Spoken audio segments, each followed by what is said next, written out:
Welcome back to the Deep Dive. Great to be here.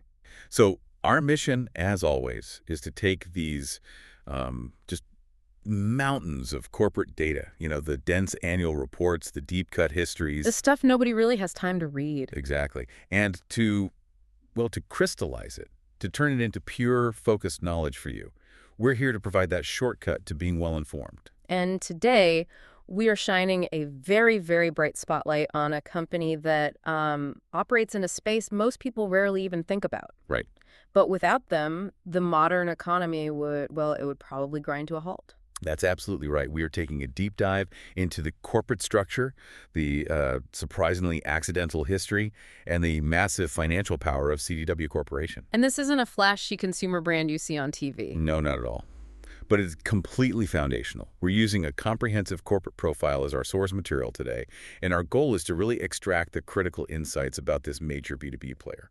A technological intermediary that's just operating at a staggering scale. So why does understanding a company like CDW even matter? That's the question. Because they are the IT infrastructure. They're the supply chain, the service layer for nearly every major professional organization you interact with. I mean, we're talking about a Fortune 500 company. An S&P 500 and, maybe more importantly, a Nasdaq-100 component.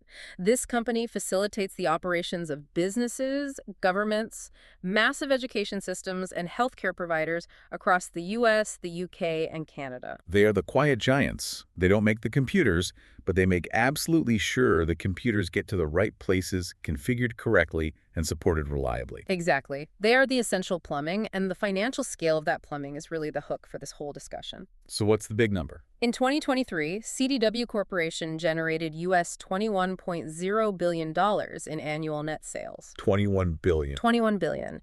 And it's all built on expertise in logistics, integration, and supply chain management for technology. So our ultimate mission today is to synthesize that entire journey for you.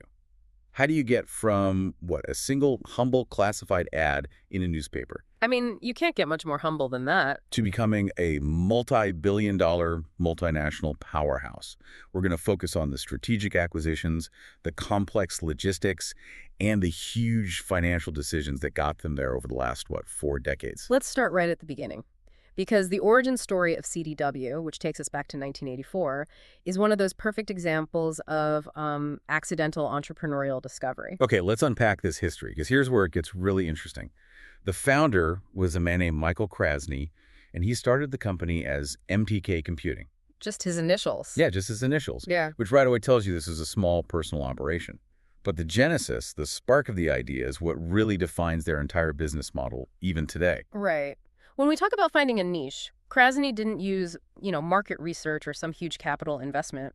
The core idea, that accidental spark, came from a completely mundane personal need. He just wanted to sell his stuff. He just wanted to sell his own personal computer and his printer. That's it. He wasn't trying to launch a major enterprise. He takes out a small advertisement, probably a super cheap one, in a free circulation newspaper. Now, what happened next was the aha moment that defined a $21 billion enterprise. That one simple, small-scale action generated an absolutely overwhelming response. So it wasn't just that he sold his own gear. No, he did, and he sold it quickly. But he realized there was this enormous, completely underserved demand.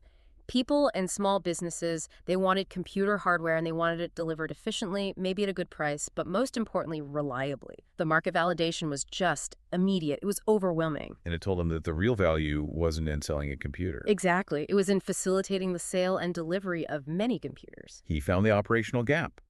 He saw that the friction involved in connecting supply to demand, especially in the brand new computer market of the 80s, was enormous. And he just chose to fill that friction point. It's a perfect illustration that you don't always have to invent something new. You just need to make the existing process dramatically easier and more efficient. And this foundational idea quickly formalized, which we can actually track through the evolution of the brand name itself. It started as MPK Computing, which was all about one man's solution. But they pivoted pretty quickly to something much more descriptive, much more commercial. Computer Discount Warehouse. Yep. And that name, for years, it did all the heavy lifting. It's so clear. It tells the customer exactly 3 things: what they sell, computers, their value proposition discount, and how they operated warehouse. It suggests volume and efficiency. That's a powerful, straightforward brand identity when you're trying to gain traction. Oh, it was necessary for that era. It established them as the accessible middleman. But, Yeah. and this is crucial, as the company scaled and as it began moving into higher margin services, things like advanced tech consulting, integration, support, that discount part of the name started to become a liability. That's a really critical strategic point that I think a lot of people would miss. When you're asking a major hospital system or a government agency to trust you with their core IT infrastructure, we're talking security, cloud migration, data centers, you can't sound like a closeout store. Exactly. The company wasn't just focused on shifting commodity hardware at the lowest price anymore. They were selling expertise and reliability. So they shortened it. The simplification to just the acronym, CDW, allowed them to maintain that brand recognition while strategically dropping the words computer and discount. The new, abstracted name better reflected their evolution into this comprehensive, high-value B2B service provider that covers so much more than just discounted boxes. So let's pivot from that accidental start to a clear definition of their core business identity today. What exactly is the function of modern CDW 41 years later? At its core, CDW is an American multi-brand provider of information technology products and services. And the critical differentiator, as we've said, is that it is strictly B2B. Enterprise focus. Completely. They are solving the complex IT needs of large, organized entities that require customized, scalable, and secure solutions. And the source material really highlights four massive specialized sectors that form the bedrock of their client base. They serve general business, of course, that's a huge category, but their real specialization lies in three highly regulated and unique sectors: government, education, and healthcare. And when you think about that, the procurement rules, the data security demands, the regulatory environments of, say, an NHS trust in the UK, a public school district in Ohio, or a federal agency in DC. It's not simple shopping. Not at all. It requires highly specialized contract vehicles, security expertise, and just compliant solutions across the board. And CDW positions itself as the expert that can navigate all those labyrinthine requirements across a dozen different vendor platforms. They aren't just a seller, they're a compliance consultant and a logistics manager all rolled into one.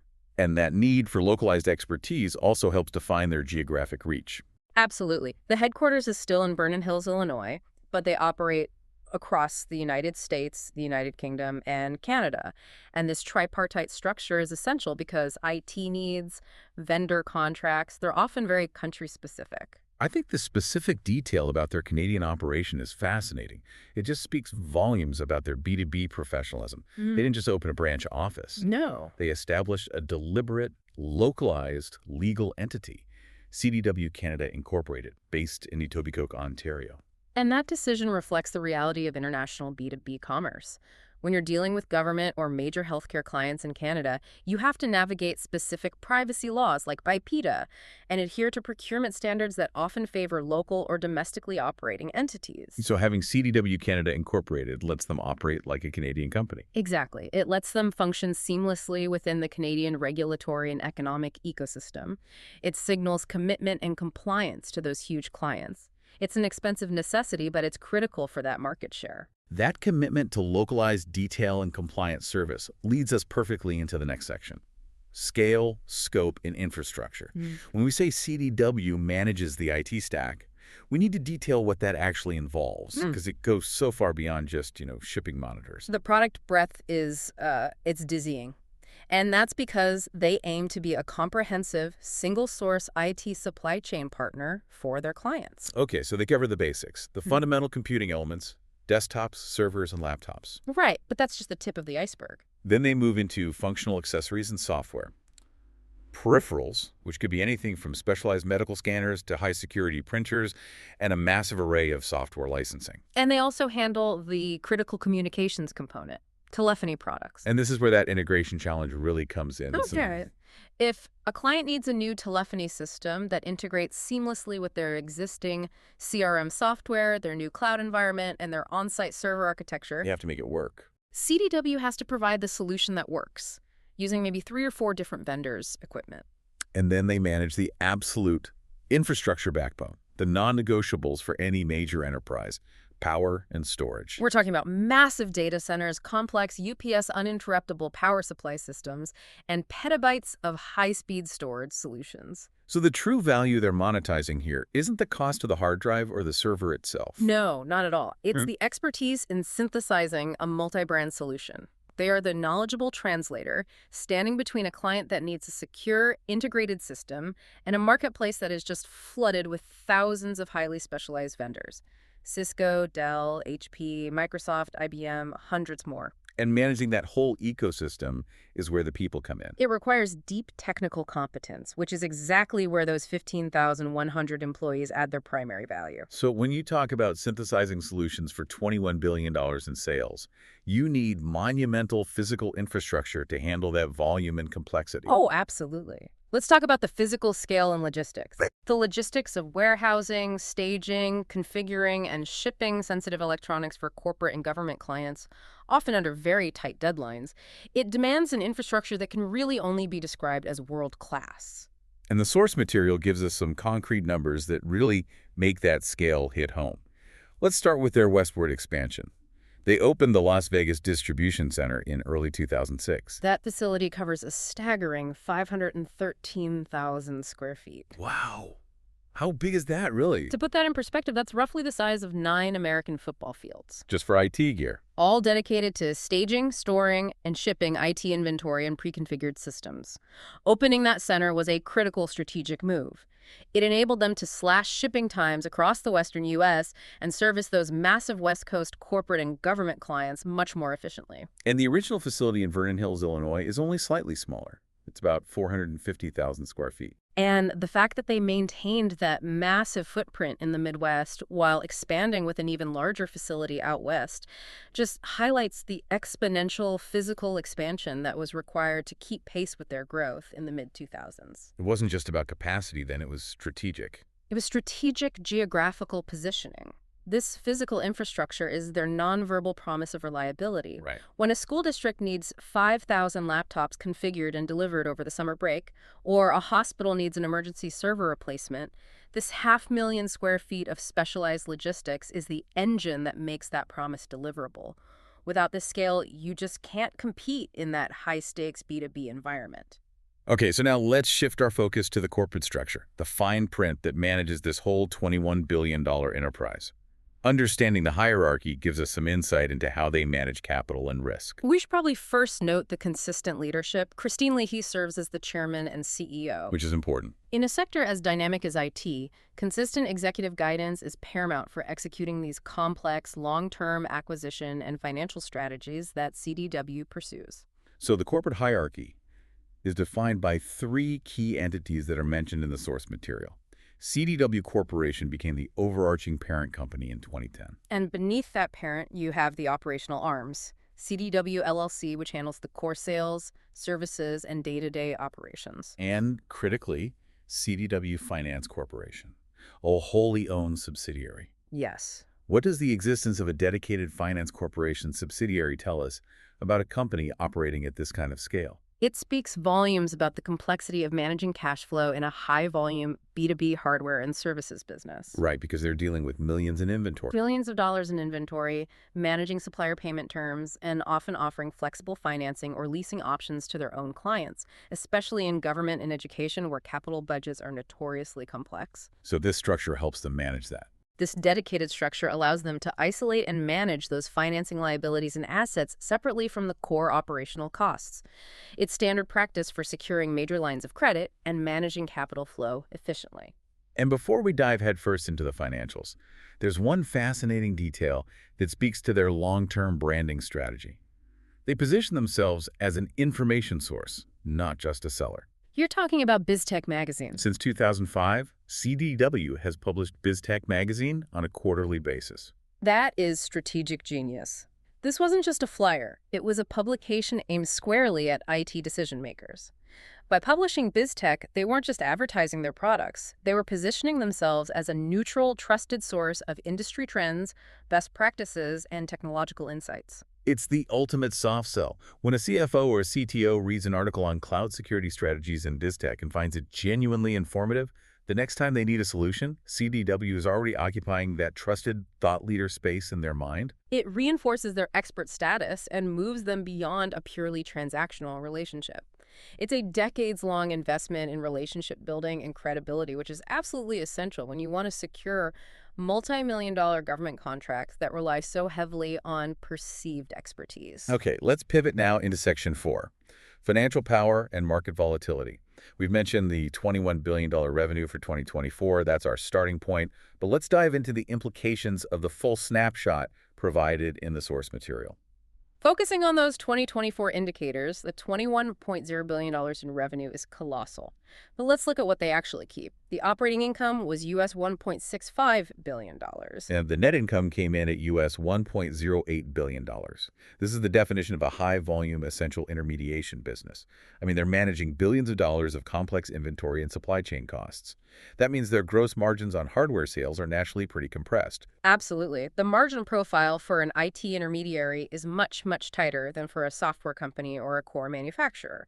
So to achieve over $1 billion in net income demonstrates exceptional operational efficiency. They're leveraging that scale. They're leveraging that scale to squeeze out profitability while managing razor-thin margins and massive inventory risk. The fact that they can consistently generate this level of profit confirms the fundamental resilience and demand for their core B2B service model. Looking at the balance sheet, the financial foundation required to support that operation is just vast. Total assets clocked in at US $14.7 billion. And that asset base is crucial for more than just accounting. A huge portion of those assets is inventory distribution centers and intellectual property, especially from their service divisions. Right. Having $14.7 billion in assets provides the necessary collateral to secure massive lines of credit and negotiate favorable payment terms with the primary hardware manufacturers, your Dells, HPs, and Lenovos. In this business, financial stability equals supplier confidence, which in turn secures the boost pricing for the customer. And their total equity stood at US $2.35 billion. Again, this is a sign of financial robustness. It allows them to weather the inevitable dips in the highly cyclical technology sector and to maintain the capital to finance those aggressive strategic acquisitions we're about to discuss. And we can't overlook the human capital. 15,100 people are employed by CDW as of 2024. That headcount is a non-negotiable part of their high-value proposition, isn't it? Oh, completely. You can't execute the level of consulting, technical configuration, on-site support, and specialized account management required for government and healthcare clients without thousands of highly skilled specialists. They are selling those 15,100 people's knowledge just as much as they are selling hardware. Now let's tackle the really fascinating detour in their corporate history. The journey from being public to going private and then returning to the public market. This involves enormous sums of money and a lot of calculated risk. This cycle raises a really interesting question about corporate finance. Why do mature, profitable companies willingly subject themselves to a leveraged buyout, which typically involves taking on billions in debt? It's almost always a calculated move by private equity, right? To unlock some kind of unrealized value or restructure the business away from the intense scrutiny of quarterly public reporting. That's it.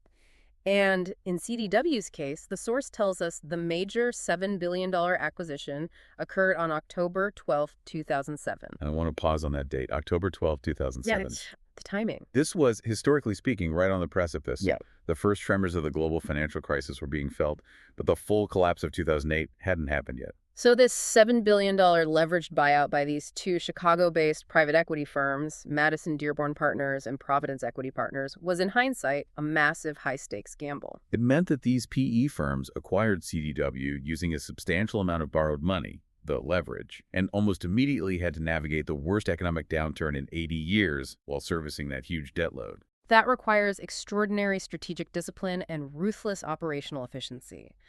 Their goal wasn't just to keep the lights on. It was to streamline processes, potentially shed non-core assets, and optimize the cost structure to pay down that acquisition debt. And being private gave them the room to do that. Exactly. It gave them the crucial time and space to focus solely on long-term health and efficiency gains, shielded from shareholders who are demanding short-term quarterly profits.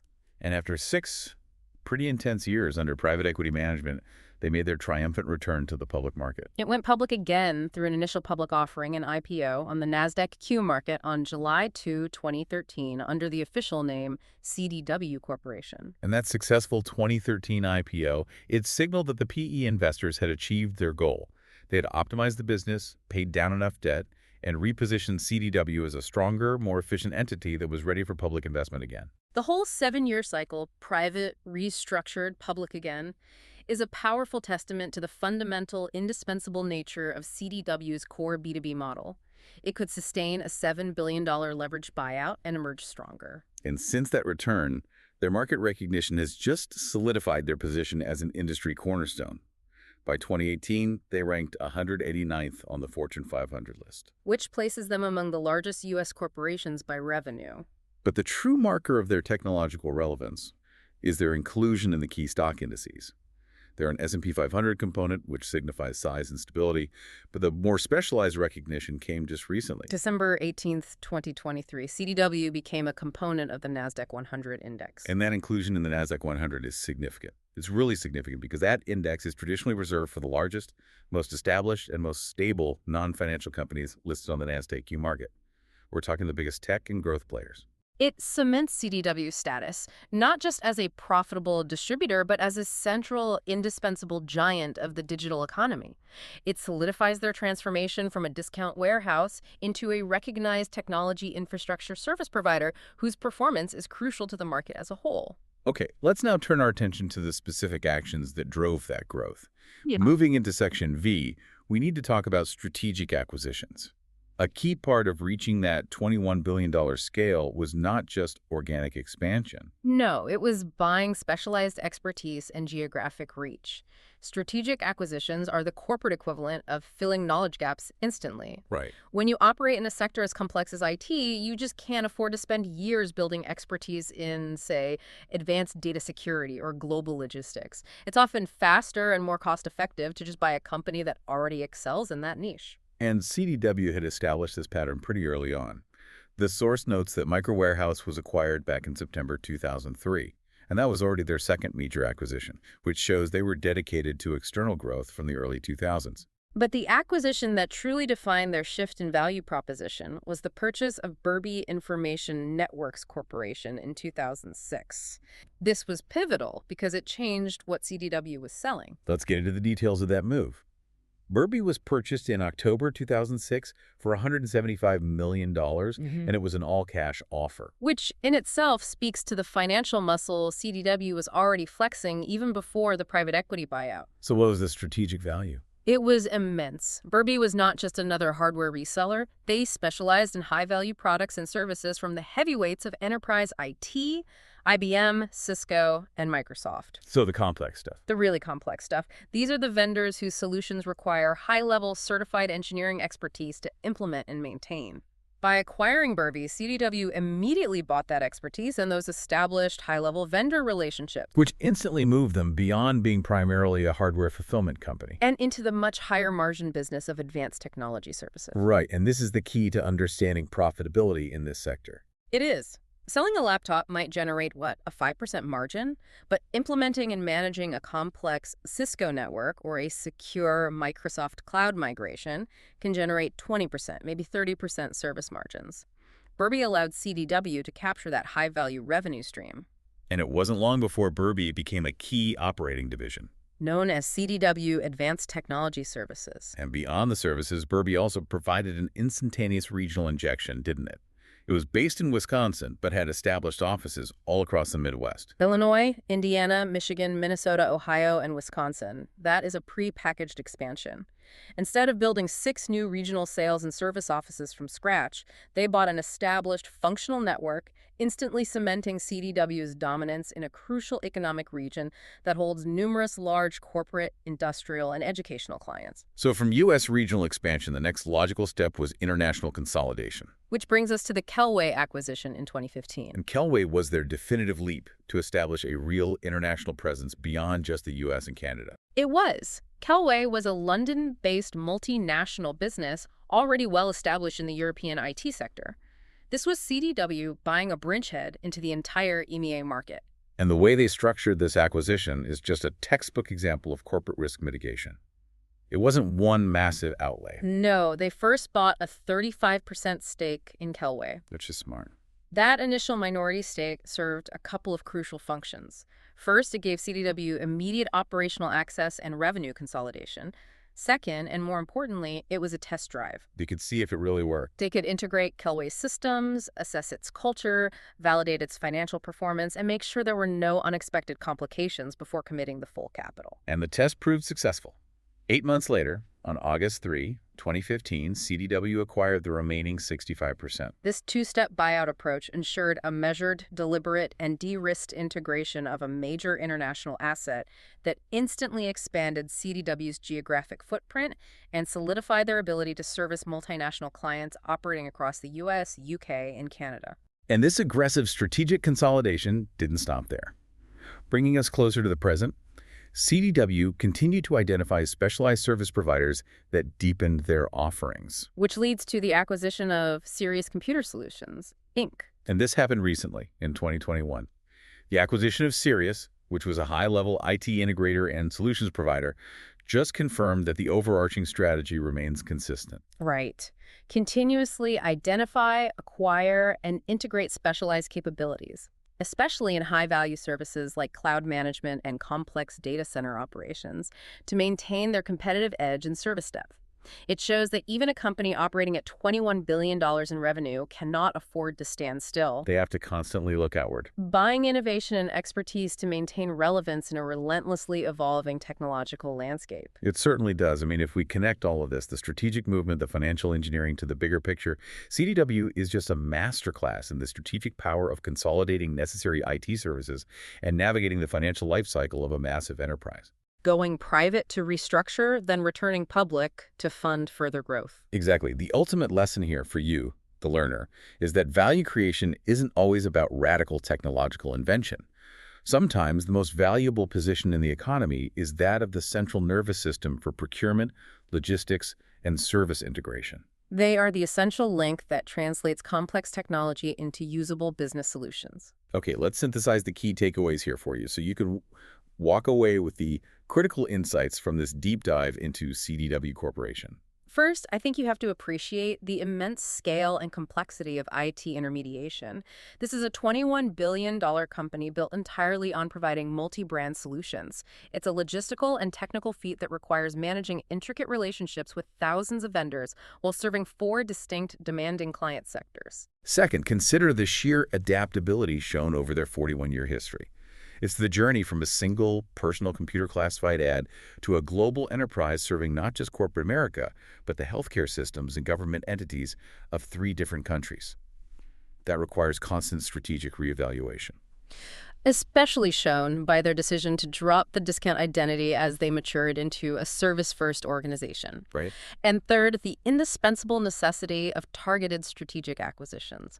Their growth to a Nasdaq-100 component was engineered. The reliance on purchasing specialized service expertise like Berbee in 2006 for advanced services and Kelway in 2015 for international market access, that defines their growth playbook. They systematically bought the solutions they couldn't efficiently build themselves. It's the definition of smart, targeted growth that minimizes operational risk. And bringing it all back to where they started, it's just compelling to witness the trajectory of this Vernon Hills, Illinois-based corporation. They went from a founder's personal computer sale to being listed on the Fortune 500 list, sitting right alongside other massive Illinois-based corporations like Boeing, Caterpillar, and McDonald's. That is an elite class of corporate power built on solving logistical problems. CDW's trajectory serves as a powerful reminder that stability and logistics in the digital economy aren't secondary concerns. They are the primary drivers of $21 billion in value creation. And that leads us to our final provocative thought for you to consider as you wrap up this deep dive. When you look at the entire IT supply chain today, which is so complex and interconnected, is the ultimate value residing in the product itself, the specific server or the proprietary software? Or is the greater, more monetizable value derived from the synthesis, the reliability, and the expert delivery provided by the intermediary, the company that ties it all together securely and efficiently? What stands out to you about how a company with such humble, almost accidental origins, became a Nasdaq-100 component and the quiet, indispensable giant of the global technology supply chain? We'll leave you with that question. Thanks for diving deep with us.